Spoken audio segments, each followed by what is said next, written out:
So attitude is everything in life. Change your attitude, change your destiny.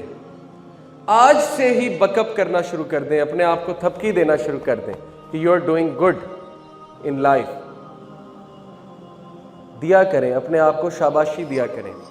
ऐसे दिन आएंगे आपकी जिंदगी में जब आपका उठने का दिल नहीं करेगा, आपको लिटरली यहां से पकड़ के, अपने आप को यहां से पकड़ के यूं उठाना पड़ेगा। उठो, गेट अप, और निकालो उसको जो तुम्हें डिमोटिवेट कर रहा है।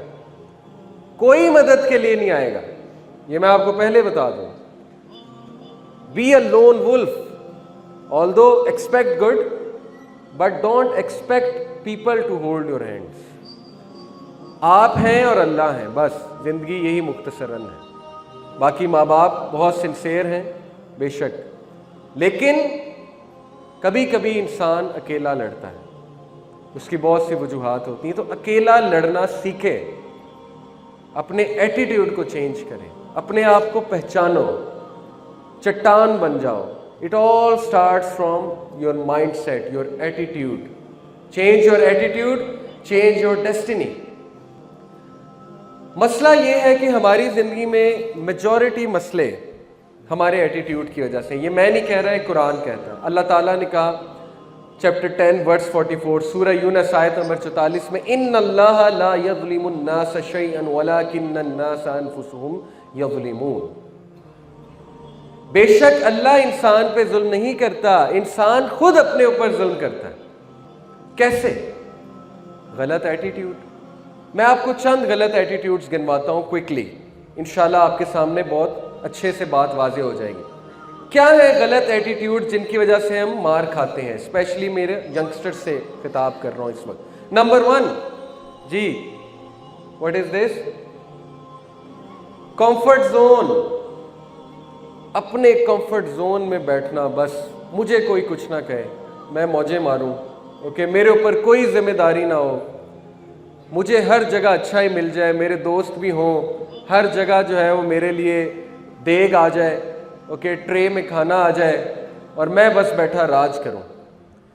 तो सबसे पहले ऐसे लोग गिरेंगे लाइफ में, ओके, सबसे पहले ये ठोकर खाएंगे, क्योंकि जैसे ही ये कंफर्ट जोन से बाहर निकलेंगे बस रोना धोना शुरू।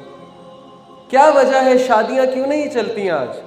हम कंफर्ट जोन में इतने अटैच हो चुके हैं, इतने अटैच हो चुकी है हमारी यूथ कि जैसे ही जिम्मेदारी पड़ती है तो वैसे ही कंफर्ट जोन डिस्टर्ब होता है। जब कंफर्ट जोन डिस्टर्ब होता है तो फिर रोना धोना शुरू हो जाता है, स्ट्रेस आ जाता है, स्ट्रेस से डील कर नहीं सकते, कोलैप्स कर जाते हैं, डिप्रेशन में चले आते हैं वगैरह वगैरह।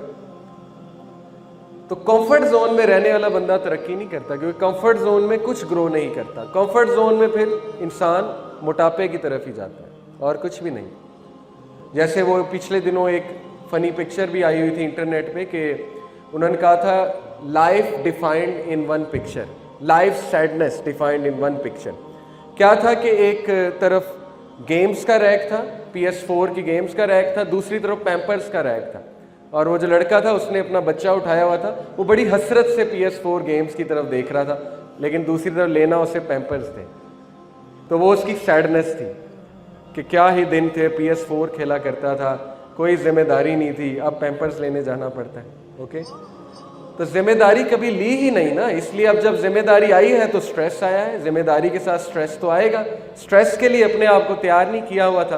कितने लोग हैं जो कंफर्ट जोन से नहीं निकलते, वो सारी उम्र दोस्तों के साथ ग्रुप्स बनाते हैं, सारी उम्र दोस्तों के साथ रहते हैं, नई चीज़ों को एक्सप्लोर नहीं करते, फिर जैसे ही वो यूनिवर्सिटी में जाते हैं वहाँ पे उनका कंफर्ट जोन ब्रेक करता है, वहाँ पे कंपटीशन आता है, वहाँ पे मुश्किलात आती हैं, वहाँ पे लोग कोई उन्हें एक्सेप्ट करते हैं, कोई नहीं करते हैं, वो तैयार नहीं होते, वो ये समझते हैं कि हम में बहुत बड़ा मसला है और वो उस वजह से अफसुर्दा हो जाते हैं, गिव अप कर देते हैं। इसलिए खुसूसन पेरेंट्स से मैं कहता हूँ अपने बच्चों को कंफर्ट जोन में मत डालें, ये उनके लिए बहुत नुकसानदेह है। Don't give them everything they want, number 1। Number 2, present challenges to them, present competition to them, किसी ना किसी तरह उनको कंपटीशन में डालें। यहूदी किस तरह अपने बच्चों की तरबियत करते हैं, वो बजाय के अमेरिका ले जाएं छुट्टियों में या कहीं और ले जाएं, वो उन्हें बिजनेस कराते हैं, इंटर्नशिप, रेडी पे भी बिठाना पड़े, फ्रूट की रेडी पे वो बिठाते हैं कि बिजनेस तो सीखेगा ना, कुछ तो सीखेगा ना, कल को लीडर बनना इसने जो है वो स्लेव तो नहीं बनना, तो लीडर कंफर्ट जोन में बन के बैठेगा। इसलिए कंफर्ट जोन में रहने वाला बंदा ग्रो नहीं करता। गलत एटीट्यूड। 2% पीपल का जो माइंडसेट है, सिर्फ 2% का, वो ये है, going for your dreams, confidence, exploring new things, choosing happiness, fulfillment, act in spite of fear, abundance, living without limits, liking change, excitement, embracing the unknown। बाकी 98% लोग इस तरह जिंदगी गुजारते हैं कि वो जो उन्हें पसंद होता है वही करते रहते हैं, नई चीज़ें ट्राई नहीं करते, अपने आप को चैलेंजेस नहीं देते, थोड़ा सा चैलेंज आ जाए एस्केपिस्ट बन जाते हैं, भागना शुरू कर देते हैं, रोने लग जाते हैं, वगैरह वगैरह वगैरह। तो कंफर्ट जोन में बंदा ग्रो नहीं करता। Number 2, me, my self and I. गलत एटीट्यूड जिसकी वजह से हम ठोकरें खाते हैं। सेल्फिशनेस, मैं और कोई नहीं, बस मैं ही मैं। क्या वजह है कि हमारे घर में हम इतना अटैच्ड हो चुके हैं अपने आप से, हम इतना मी, माई सेल्फ एंड आई के शिकार हो चुके हैं कि किसी दौर में गेस्ट आता था, इंसान खुश होता था, अब गेस्ट आता है तो कंफर्ट जोन डिस्टर्ब होता है, उसको टाइम देना पड़ता है, उसके साथ रहना पड़ता है, उसके लिए कमरा खाली करना पड़ता है, वगैरह वगैरह। क्यों? Because me, my self and I. तो जो शख्स हमेशा अपना सोचता है, जिंदगी उसको बहुत गिराती है, बार बार गिराती है। ये तो हॉलीवुड भी बता रहा है ना। Charlie and the chocolate factory देखी है आपने? नॉवल भी बहुत अच्छा है, मूवी भी बहुत अच्छी है, बच्चों की मूवी। उसमें सबसे पहले जो लड़का गिरता है, सबसे पहले जो लड़का कंपटीशन से आउट होता है, जी कोई बताएगा वाई?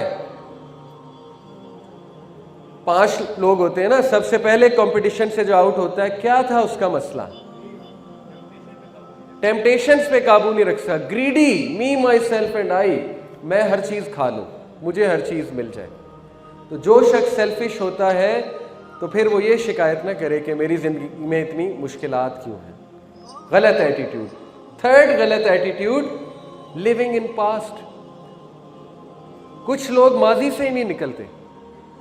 उन्होंने अपना माजी का एक कंफर्ट जोन बनाया होता है जहां पे वो जाकर रहते हैं। मिसाल के तौर पे माजी में वो बहुत बड़ी चीज़ थे, माजी में वो बड़े खुश थे, माजी में जो है वो बहुत लाइक थे, माजी में वो बड़े टैलेंटेड थे। लेकिन अब जब ज़िंदगी ने मुश्किलात प्रेजेंट की, ज़िंदगी स्ट्रेस लेकर आई, तो अब वो चीज़ नहीं है, वो कैफियत नहीं है। तो बजाय कि वो ये एनालाइज करें कि हालात चेंज हो गए हैं, कोई बात नहीं, इंसान ज़ख्मी हो जाता है, जब ज़ख्मी होता है थोड़ी देर के लिए उसकी ग्रोथ रुक जाती है, बजाय कि वो इस तरह सोचें, वो क्या सोचते हैं कि ओहो माजी में तो मैं ऐसा था, पास्ट ही सोचते रहते हैं। तो पास्ट में रहने वाला बंदा कभी आगे नहीं बढ़ता। तो पास्ट से निकलना है, क्योंकि पास्ट गुजर चुका है, पास्ट आया चला गया, अच्छा था अल्हम्दुलिल्लाह, बुरा था अल्हम्दुलिल्लाह, जो भी हुआ हो गया। तो पास्ट से निकलना सीखें। एक छोटा सा आपको वाकया सुनाता हूँ कि इशफाक अहमद साहब कहते हैं कि मैंने अपने पोते को अपनी गोद में उठाया हुआ था और बाहर बारिश हो रही थी खिड़की के बाहर, और मैं अपने पोते को दिखा रहा हूँ कि बेटे बाहर देख, बाहर देख, look at the sky, clouds को देखो, देखो ग्रीनरी देखो, बादल देखो, कितनी खूबसूरत दुनिया है। कहते हैं कि वो डर से खिड़की के एक ही तरफ देखी जाए, एक ही तरफ देखी जाए। तो मैंने कहा कि यार बाहर देखो, क्या हो गया, एक तरफ क्यों देख रहे हो, क्या है ऐसा खिड़की में? तो उसने कहा दादा ये क्या है? तो जब कहते कि मैंने गौर किया तो वहाँ पे एक मरी हुई मक्खी थी। तो मैं इतना हैरान हुआ, मैंने कहा कि बेटे तुझे मरी हुई मक्खी नज़र आ रही है, बाहर भी तो देखो ना। उसने कहा नहीं ये क्या है? तो कहते उस छोटे से बच्चे ने मुझे एक मसला समझा दिया। मसला ये है कि हमारी ज़िंदगी में देखने वाला बड़ा कुछ होता है, लेकिन हमारी नज़र वो मरी हुई मक्खी पे है बस। वो मरी हुई मक्खी क्या है? हमारा माजी या कोई हादसा। हालांकि हमारे इर्द गिर्द माँ बाप मौजूद हैं, रिश्तेदार मौजूद हैं, कितना अच्छा मौसम अल्लाह ताला कई बार फराहम करते हैं, हमारी ज़िंदगी में शुक्र करने के लिए कितनी चीज़ें हैं, लेकिन नहीं, ऑफ कोर्स वो मक्खी जो है वो हमारा पीछा नहीं छोड़ रही, तो वो हमारा माजी है। तो माजी से जब निकलेंगे तो खिड़की के उस पार नज़र आएगा, अदरवाइज़ खिड़की के उस पार नज़र कैसे आएगा? तो ये भी गलत एटीट्यूड है, माजी पे फ़ख्र करना और माजी में ही रहना कि मैं ये था, मैं वो था, अब ये हो गया, वो हो गया। गलत सेंटेंसेस हैं।